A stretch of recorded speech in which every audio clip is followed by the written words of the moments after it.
Hello again everyone, welcome back again di All Coins Update. Hari ini kita bakal review untuk koin HBAR. Jadi udah lama banget ya, terakhir kali saya sempat ngebahas tentang HBAR tuh udah lama banget. Dan yang pastinya karena kemarin ada yang request juga, ada yang nanya juga kenapa HBAR naik terus dan lain sebagainya. Saya nggak paham sebenarnya sih, karena kan udah naik banget ya, dan fundamentalnya sendiri saya nggak lakukan research secara mendalam. Jadi saya rasa teman-teman yang mungkin memang follow up koin HBAR sendiri harusnya lebih tahu apa yang terjadi pada si koin HBAR itu. Cuman di sini karena request saya juga minta tolong di review, ya udah mungkin kita coba untuk lihat sekilas ya progresnya si HBAR itu seperti apa. Lalu apakah ada trading plan di sana? Apakah ada peluang yang bisa dimanfaatkan? Dan kira-kira kalau teman-teman mau belanja spot atau misalkan mau melakukan akumulasi, idealnya itu di level atau di area berapa? Jadi kita coba untuk review dulu. Kita coba cek starting dari time frame besarnya, yaitu time frame weekly. Ya, kita buka time frame weekly dulu deh. Jadi chart yang saya gunakan ini adalah chart perpetual, which is sebenarnya lebih efektif kalau misalkan teman-teman gunakan chart ini untuk transaksi di futures account ya, di futures account.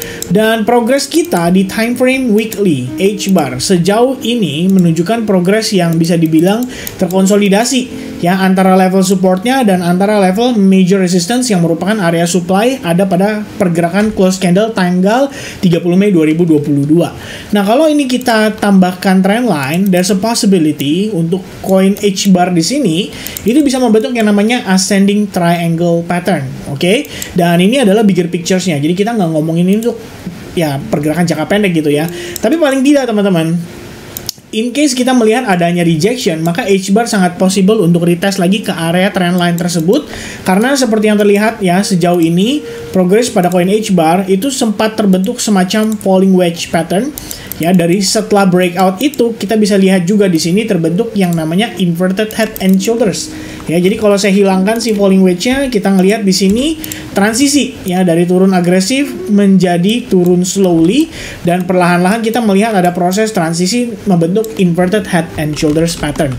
Lalu setelah dia sukses breakout dari inverted head and shoulders pattern, perlahan-lahan koin tersebut mulai aktif bergerak di dalam struktur yang cenderung bullish. Jadi teman-teman bisa lihat di sini ya, progresnya sejauh ini membentuk struktur yang sangat amat bullish kalau saya bisa bilang, sampai di satu titik kita melihat ada rejection ya, dan rejection itu sebenarnya ditimbulkan oleh area supply yang terdapat pada kisaran harga 0,6890 ya, atau 0,690 lah kita katakan lebih kurangnya di area tersebut.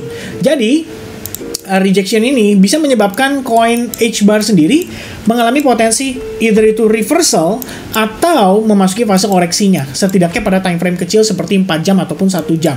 Dan ini bisa jadi lebih major gitu ya.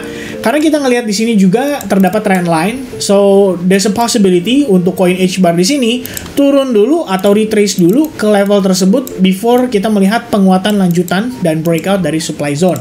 Dan saya rasa kondisi ini bisa sangat wajar terjadi apabila didukung dengan Bitcoin juga yang cenderung tertekan ya pada pergerakannya beberapa hari terakhir. Lalu teman-teman sekalian, kalau kita melihat progresnya saat ini dengan candle close yang seperti ini pada time frame daily ya, seandainya ditutup dengan keadaan bearish engulfing, itu berarti kita mendapatkan respon dari selling atau dari sellers yang terdapat pada area supply zone tersebut. Jadi itu kita perlu antisipasi sama-sama. In case close candle terjadi seperti ini, berarti dalam pergerakan jangka pendeknya HBAR memiliki peluang untuk ya, terkoreksi lebih jauh ya. Pertimbangannya mungkin seperti itu. Nah, kalau kita lihat time frame hourly-nya, ini sebenarnya tadi kita sempat bahas sama teman-teman di advance group ya, by live streaming ya pada saat New York Open. Jadi ada kebetulan yang mention juga di sana, kasih info gimana nih soal HBAR, kelihatannya menarik dan bisa dipertimbangkan. Jadi di sini HBAR saya decide untuk coba lihat pada time frame besarnya seperti time frame 4 jam. Dan ternyata teman-teman sekalian, kalau kita ngelihat progresnya di sini, tampaknya ya, ini kan mengikuti kembali lagi ya, mengikuti struktur yang terbentuk pada time frame besarnya di 4 jam sendiri ya, di daily maksud saya. Dan area yang tadi kita mention sudah berhasil di break, itu merupakan area yang sudah dites bahkan. Jadi jatuhnya di sini seperti resistance become support, we have a strong reaction coming from this level, dan terbentuk yang namanya bullish engulfing pada time frame 4 jam. Ya, kalau misalnya kita lihat sekilas, ini semestinya bisa menjadi titik awal rebound kembali dari si HBAR Ya, dimana kalau kita lihat teman-teman, level yang dites tersebut merupakan area Fibonacci 61,8%, jadi sejajar atau sejalan dengan area resistance sebelumnya, which is resistance become support, dan ada level Fibonacci juga di situ yang menjadi tahanannya. So the question is, apakah H-bar akan kecenderungan naik kembali atau dia akan memasuki fase koreksinya? Nah, itu saya bilang teman-teman sekalian, sebenarnya tergantung dari nanti closing time frame daily-nya juga. Cuman ini untuk alternatif perspektif supaya teman-teman punya pandangan ya yang berbeda. Kalau misalnya kita lihat progresnya sementara waktu ini akan saya tambahkan trend lainnya by the way yang ada pada time frame daily ya, more or less seperti ini. Kemudian di sini sudah terjadi breakout, which is secara struktur Anda bisa lihat ini sangatlah bullish ya. Tidak ada perdebatan mengatakan bahwa ini adalah pergerakan yang cenderung bearish, ya udah pasti ini bullish banget teman-teman sekalian. Nah, untuk counter analysis atau lebih tepatnya seperti alternative analysis ya, yang saya lihat adalah H-bar di sini sebelumnya mengalami penguatan yang sudah cenderung terbatas. Lalu pada satu titik dia mengalami penguatan yang amat sangat impulsif ya, signifikan seperti ini. Lalu dia sedikit terkonsolidasi di atasnya dan akhirnya dia breakdown sangat amat impulsif ya. Dan yang perlu dinotis adalah seandainya pergerakan di sini, ya, saya hilangkan dulu di sini. Seandainya pergerakan di sini adalah area resistance-nya, ya. What do you think, guys? Kalau misalkan ini adalah area resistance-nya, berarti dia confirm sudah berhasil breakout dari sana, dan kita bisa katakan bahwa ini adalah area higher low-nya dia. Namun, area tersebut sudah berhasil di breakdown pada pergerakan yang terjadi sekitaran lebih kurangnya dari tadi malam sampai pagi hari ini, atau bahkan lebih tepatnya sampai dengan sore hari ini, sekitar jam 3 sore, dan akhirnya kita nggak dapetin reaction yang lumayan berlebihan ya dari sisi buyers-nya. Artinya ada buyers yang mempertahankan di sana. Nah, alternatif perspektif pada H-bar di sini saya lihat adalah bagaimana proses di sini bisa menjadi potensi lower high-nya dia, meneruskan proses koreksi yang ada pada time frame besarnya seperti di time frame daily. Jadi, teman-teman, kalau saya tambahkan kembali anchored VWAP from the top, ya, basically yang kita lihat saat ini adalah we have a strong rejection coming from this anchored VWAP. Close candle time frame 1 jam menunjukkan adanya bearish engulfing, ya, lebih kurangnya, dan saat ini terfollow up dengan baik oleh candle berikutnya. Tampak seperti ada rejection dari level tersebut. Dan kalau kita gunakan Fibonacci retracement from the very top to the bottom, lebih kurangnya sama ya, lebih kurangnya ada di area 61,8%. Kita mendapati reaction dari sellers dan di follow up dengan baik pada candle saat ini, dimana akan closing dalam waktu 21 menit ke depan. Alright, nah, melihat sekilas seperti ini, artinya apa sih? Sebetulnya kalau buat saya ngelihat ini lebih kepada short term atau jangka pendek ya. Kita bisa ngelihat ada koreksi lanjutan yang bisa berlangsung pada H-bar.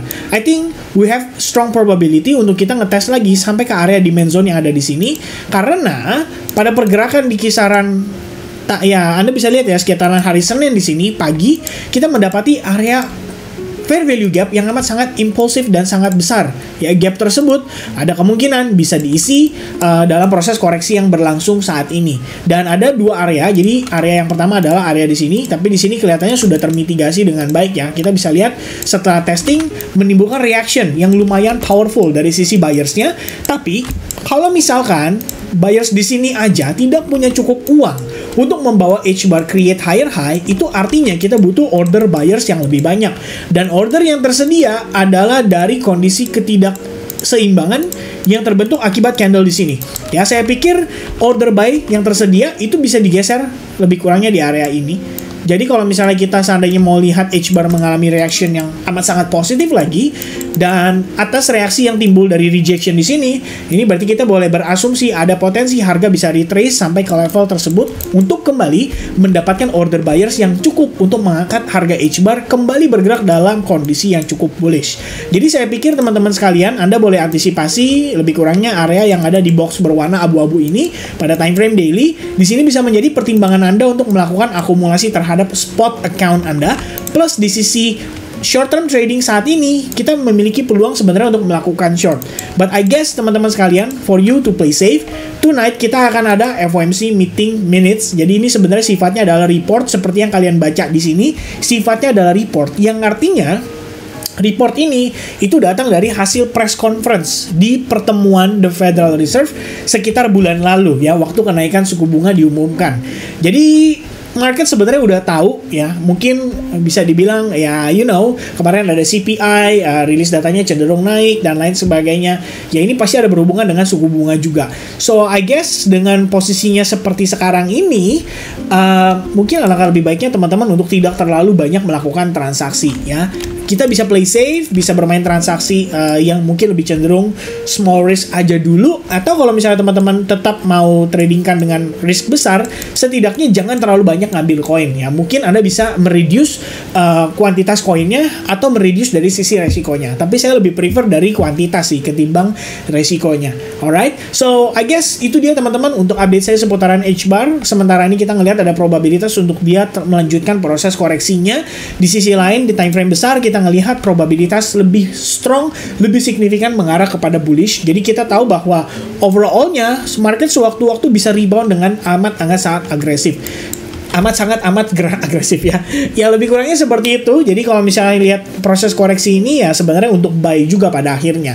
Alright, so I think that's it teman-teman. Update saya seputar H-bar. Sesaat lagi saya juga akan update untuk Matic atau Polygon ya di hari kedua atau ketiga atau keempat ya lebih kurangnya, dan itu akan saya posting di Telegram. So make sure kalian gabung di Telegram kita dengan cara klik link yang ada di kolom deskripsi. Dan juga buat teman-teman yang masih ingin bergabung untuk charity webinar, hari ini saya bikin Insta Story. Saya minta teman-teman berikan pendapatnya, kira-kira di webinar itu kita akan membahas topik apa.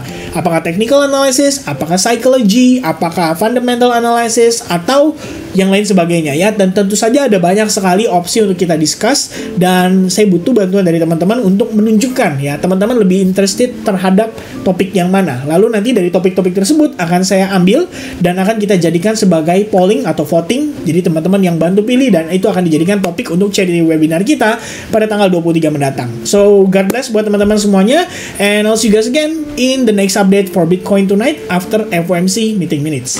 Cheers guys, bye bye.